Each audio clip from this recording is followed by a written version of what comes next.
हमीद रोकड़ी साहब, thank you so much for being on the programme. सबसे पहले तो मुबारक हो आपको, एक आपकी बड़ी ज़बरदस्त पार्टी है जो ना कोई जलसा करी है, जो ना कोई सियासी एंगेजमेंट करी है, लेकिन लोग माशाल्लाह से आपकी पार्टी में आ रहे हैं। सो कंग्रेचुलेशंस। कितने लोग और आने वाले हैं?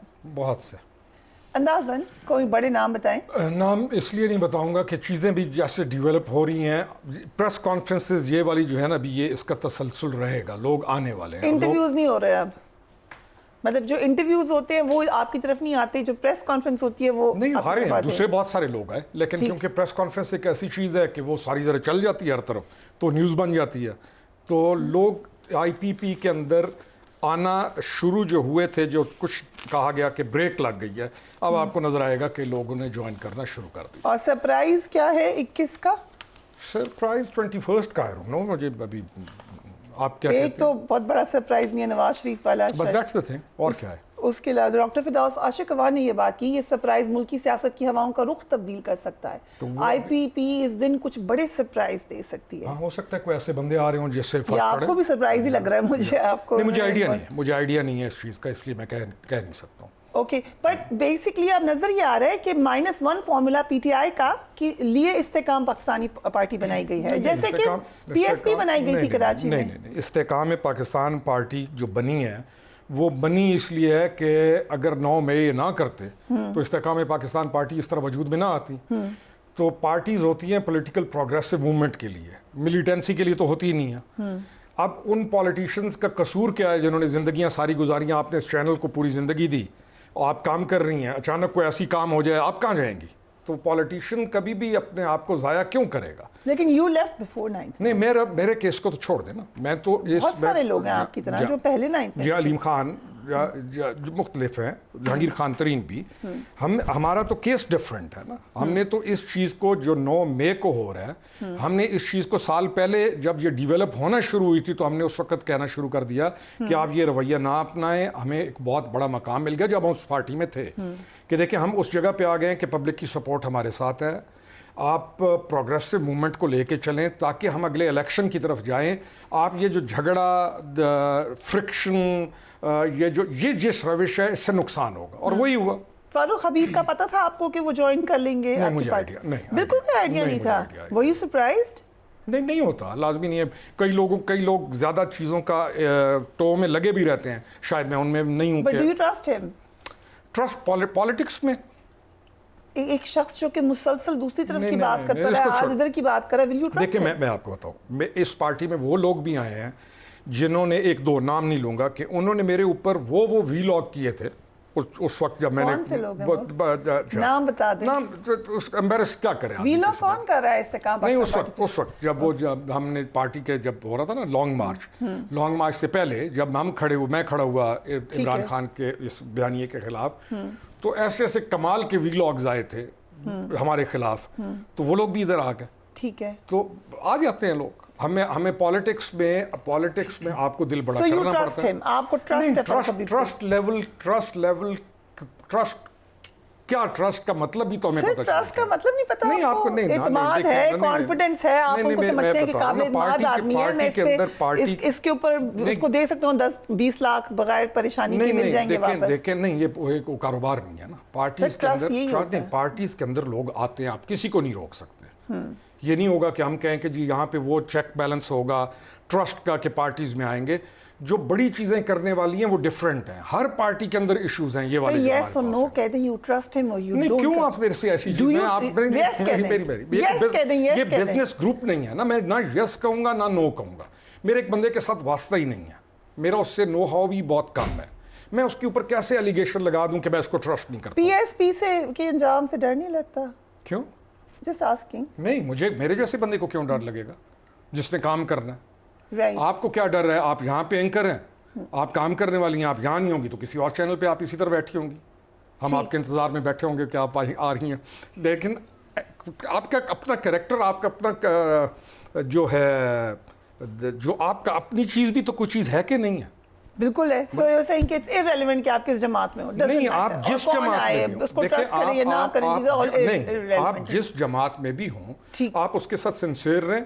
और फिर सिंसेरिटी का मतलब खुशामद नहीं है ना, सिंसेरिटी का ये मतलब है कि हर गलत चीज को इंडोर्स करना। ठीक है, सो यानी हम एक पॉलिटिकल जमात हैं और उसके अंदर उनके अपने हल्के हैं, कोई फैसलाबाद का है, कोई कहाँ का है, तो हमने अपनी पॉलिटिक्स को मैं मिसाल आपको दूं, ये कर रहे हैं प्रोविंस की पॉलिटिक्स वाले।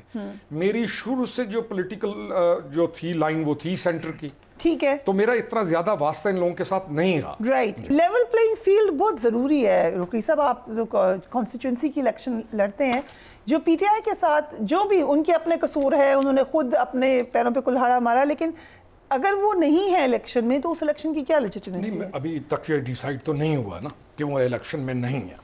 अभी आज सोलंकी साहब कल गए हुए थे, कोई बचेगा तो इलेक्शन में जाएगा। नहीं तो ना करते ना। अभी शफकत महमूद साहब नो ऑफेंस सीनियर लीडर है, लेकिन हम जब ये कहते हैं ना बचेगा तो नहीं करना था ना। यही चीज 1.25 साल पहले हम उस वक्त बोल रहे थे कि भाई ना कर ये काम, खुद को भी बचा, अपनी पार्टी भी बचा, मुल्क भी बचा। तो खड्डे के अंदर बस को काजमी साहब तो चला के नहीं लेके गए थे जब गिराई थी, उसी ने गिराई ना, कहाँ जाएं लोग। बात यह है कि लेवल प्लेइंग फील्ड का जो एक नया लफ्ज निकला है, ये निकला पीपल्स पार्टी ने निकाला, हद तक कि उनके पास वही लेवल प्लेइंग फील्ड है, सारों के पास वही है। 2018 का इलेक्शन में ले आऊं तो फिर थी किसके पास लेवल प्लेइंग फील्ड? उस वक्त पीटीआई के पास। वही देखिए, जब हमें एक चीज मिल रही होती है तो आप पीटीआई, जिस तरह ये सच है कि उस वक्त 2018 में पीटीआई के पास लेवल प्लेइंग फील्ड थी, उतना ही ये सच है कि आज उनके पास बिल्कुल कोई तो ना करते ना वो काम क्या। मैं फिर फरियाद, मैं वही कह रहा हूं कि इसी चीज को हम रो रहे थे ना। पार्टी में थे, जिंदगियां गुजारी, मेहनतें की, इलेक्शंस आ रहे थे, देखा कि एक बंदा आया, उसने डंडे लेके हर चीज तोड़नी शुरू कर दी, मिन्नतें की, और फिर हमें इस्तेमाल करके वो एक अलहदा कहानियां छोड़े। इसीलिए किया था ना कि भाई ये बर्बादी का रास्ता मत पकड़ो। So you're saying they deserve this? 100% he has done. और किसकी प्रेस कॉन्फ्रेंस? आपने कहा हसन नियाज़ी की आने वाली है, I heard this thing कि उसकी भी आने वाली है। और किसकी आने वाली है? शेख रशीद। हाँ जी, शेख साहब का क्या ताल्लुक है पीटीआई के साथ? आप किसको वेलकम करेंगे अपनी जमात में? मेरी तरफ से जो भी आ जाए, कोई दिल तो कर रहा होगा ये आ जाए और ये ना। 2 दफा मुझे भी कैच, आपको भी कैच चलिए सीरियसली सोचें, पुराने बात बोले हम किसी का रास्ता रोकने के लिए नहीं बैठे, हम तो कहते ओपन है टू ऑल। हैं लेकिन इन ऑल ऑनेस्टी आप एक स्पॉइलर ही होंगे इलेक्शन में। आपको लगता है कि आपको इसी सीट्स हम निकालेंगे। कितनी? हमारा जो फोकस है ना वो 80 सीट्स के ऊपर सीरियस, सुने हमारा 80 सीट्स के ऊपर सीरियस फोकस है, सीरियस फोकस, राइट। और अब उसमें से हम निकालते कितनी है एक अलग चीज है, हम सीट्स निकालेंगे 10 से 15। चले मैं अभी मैं वो ये वाला जो है ना, ये सुने ना, वो जो एक फाल कहानी और ये वाली, ये तो मैं इसमें बहुत कमजोर हूँ इस गुमान पे, लेकिन हम सीट्स निकाल जाएंगे। राइट। एक जुमला सिर्फ ऐड करूंगा, जो ये देखें, ये आर्गुमेंट जो दिया जाता है ना कि 2018 में जिन हालात का सामना नून लीग को था, अब इस वक्त पीटीआई को है। नून लीग को कभी भी इन हालात का सामना नहीं था। 2018 की रात को जिस दिन इलेक्शन ख्वाजा आसिफ हार रहे थे, तो वो उस वक्त के आर्मी चीफ जनरल बाजवा को मैसेजेस कर रहे थे और आगे से मैसेज आ रहा था कि don't worry, it will be okay. ठीक है, शहबाज शरीफ साहब इज आल्सो ऑन रिकॉर्ड जो कहते हैं कि मेरे साथ कैबिनेट भी डिसाइड होगी, तो इन हालात का सामना नहीं था। अब इसमें पीटीआई का कितना कसूर है वो एक अलग बहस है। पॉलिटिकल देखिए, पॉलिटिकल मूवमेंट को पॉलिटिकल मूवमेंट रहना चाहिए, मिलिटेंट मूवमेंट नहीं बनाना चाहिए। पॉलिटिकल मूवमेंट थी, प्रोग्रेसिव पॉलिटिकल मूवमेंट की, जब आप गेयर चेंज करके वो और सो ग्रीन फॉर पीटीआई। अच्छा, अभी पता है थोड़ी सी पहले एक बात है, मियां नवाज शरीफ साहब की, पंजोता साहब ने कहा कि मियां नवाज शरीफ चले गए, ये हुआ वो हुआ। जब इंसानी हमदर्दी की बुनियाद पे उस वक्त हम थे उस पार्टी में, हर चीज क्लियर करके फैसिलिटेट की गई कि वो बाहर जाए। एक मेज इसी तरह कॉन्फ्रेंस हुई थी जी। उन्होंने कहा जी क्या हाल है, उन्होंने कहा 2 बंदे बाहर भिजवा दें, 2 बंदों को निकाल दें, तो then you are all alone, खुल के खेलना। उन्होंने कहा कौन कौन? उन्होंने कहा एक मियां साहब, दूसरा जरदारी साहब। हाँ जी, किन्होंने? Imran Khan the great. उन्होंने आपको ये कहा? नहीं, ये कॉन्फ्रेंस हुई थी। It was his idea to send Nawaz Sharif. On record है, पता है सारों को। 8-10 बंदे बैठे थे, उन्होंने कहा क्या किया जाए, कैसे खुल के खेलने का मौका मिलेगा। उन्होंने कहा इन 2 बंदों को निकाल दिया जाए। ठीक है जी, ठीक। ये 2 चले जाए ना अगर, तो बिल्कुल फिर कोई तुम्हें कोई ये भी नहीं पूछेगा कि तुम क्या कर रहे हो, देन यू आर फ्री। एक मेडिकल रिपोर्ट से लेके एक चीज फैसिलिटेट करके मियां नवाज शरीफ को भिजवाने वाली उस वक्त की गवर्नमेंट थी।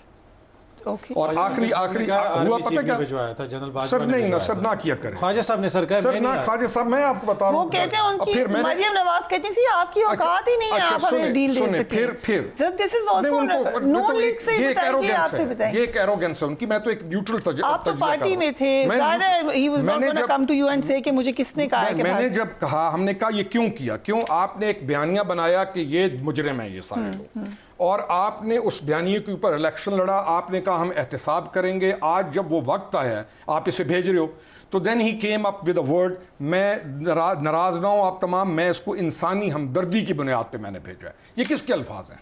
सो यू थिंक कि इमरान खान ने भेजा था तो नवाज इसी ने शरीफ को? भेजा। तो थैंक यू तो करते पीएमएलएन वाले उनको, कभी थैंक यू नहीं थैंक यू किया, कर रहे हैं राइट।